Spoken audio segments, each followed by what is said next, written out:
सर्वांना good morning, नमस्कार मित्रांनो. बघा, आता सध्या महाराष्ट्रामध्ये महाराष्ट्र पोलीस भरतीला सुरुवात झाली आहे. किती फॉर्म भरायचे सर्व क्लिअर आहे.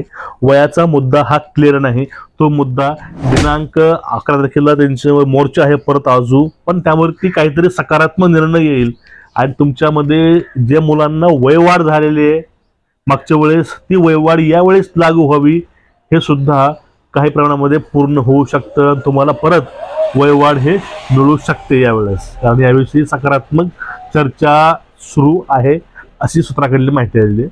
आता जो आपला मुद्दा आहे तो मुद्दा बघा, फॉर्म भरणं चांगलं सुरळीत चालू आहे, पण या ठिकाणीच गुणरत्न सदावर्ते यांनी याचिका दाखल केली आहे. त्यांनी उच्च न्यायालयामध्ये याचिका दाखल केली. त्यांनी सांगितले की पोलीस भरतीला, एमबीबीएसच्या ऍडमिशनला, शिक्षक भरतीला स्टे आणा, आणि ते त्यांनी स्टेची याचिका दाखल केली होती. त्या याचिकेवरती काल सुनावणी झाली आणि त्यामुळे हे त्यांची याचिका कोर्टानं फेटाळून लावली. हा आपला आजचा विषय आहे. बघा, आता जर भरतीला स्थगिती आली, जर या ठिकाणी जर पोलीस भरती स्थगित झाली तर पोलीस भरतीला सुरुवात ही लोकसभेनंतर होईल. आता स्थगिती येईल किंवा न येईल आपण ह्या व्हिडिओतनं बघणार आहोत. आता बघा, स्थगिती काय आली होती की मराठा आरक्षण जे 10% मिळालेलं आहे त्यावरती आक्षेप म्हणून सदावर्ते यांची पत्नी पाटील यांनी त्यावरती याचिका दाखल केली होती कोर्टामध्ये. आणि त्यावरती असा युक्तिवाद होता सदावर्तेचा की जे आता जे नोकरी भरती निघाली आहे त्यामध्ये ओपन वरती अन्याय होतोय, त्यांचं असं म्हणणं आहे.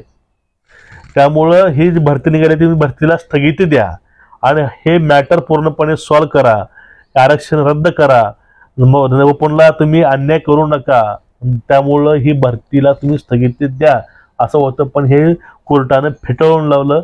आता बघा, दिनांक 8 तारखेला यावरती सुनावणी आहे. 8 ला 11 तारखेला आहे, 11 किंवा 8, 11 बहुतेक 11 तारखेला यावरती सुनावणी आहे. पण एकूणच मित्रांनो, भरतीला स्थगिती मिळू शकणार नाही. बघा, 2 पॉइंट समजून घ्या. कारण ज्या वेळेस फर्स्ट टाइम मराठ्यांना आरक्षण मिळालं होतं त्यावेळेस जे निकष लावून ते आरक्षण बाद केलं. पण यावेळेस काय झालेलं आहे, निकष पूर्णपणे बघून डोळ्यासमोर ठेवून मराठ्यांना आरक्षण मिळालेलं आहे. त्यामुळं राज्य सरकार असा परिपूर्ण प्रयत्न करणार की हे आरक्षण कसं केलं तरी हे आरक्षण टिकलं पाहिजे, आणि हे टिकवायचा प्रयत्न हे गव्हर्नमेंट नक्कीच करणार. हा झाला मुद्दा पहिला.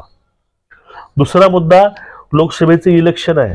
आज जर भरतीवरती स्टे आला, आरक्षण काढलं गेलं तर याचा विपरीत परिणाम हे लोकसभेला भोगावा लागतो बीजेपीला. त्यामुळे बीजेपी काही होईल भरतीवरती स्टे आणू देणार नाही आणि ही आरक्षण सुद्धा जाऊ देणार नाही जोपर्यंत इलेक्शन आहे तोपर्यंत. तरी पुढच्या गोष्टी पुढे जातील, पण तोपर्यंत ह्या दोन्हीही गोष्टी होणार नाहीत.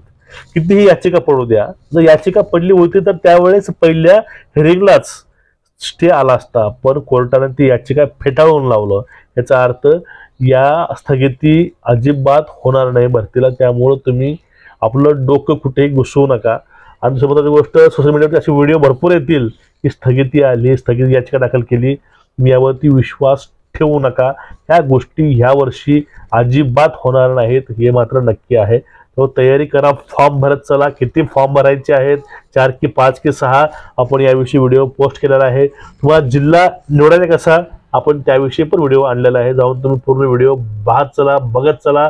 आणि जो आपला टेलिग्राम जाऊन तुम्ही जॉईन करून घ्या, त्यावरती आपण पूर्ण व्हिडिओ अपडेट माहिती टाकत असतो.